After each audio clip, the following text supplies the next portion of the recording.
Avec Fibi, en fait, on est parti du constat que l'expérience en mobilité et d'usage de services en mobilité, elle est souvent extrêmement fragmentée, elle est assez désagréable. Et donc nous avons voulu proposer un produit qui réponde à une fluidification des services en mobilité.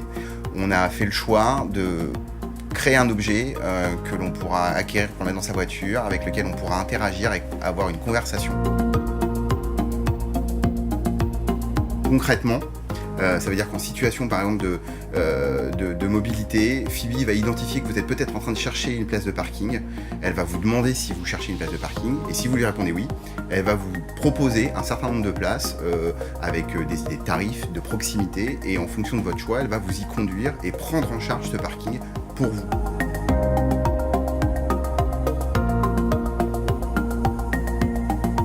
C'est donc un objet avec lequel on interagit et qui propose des services embarqués en véhicule qui vont être donc du parking, on en a parlé, du fuel et du carburant, une boutique de retail, c'est-à-dire en gros de propositions de courses et de listes de courses et de livraison ou de retrait en drive.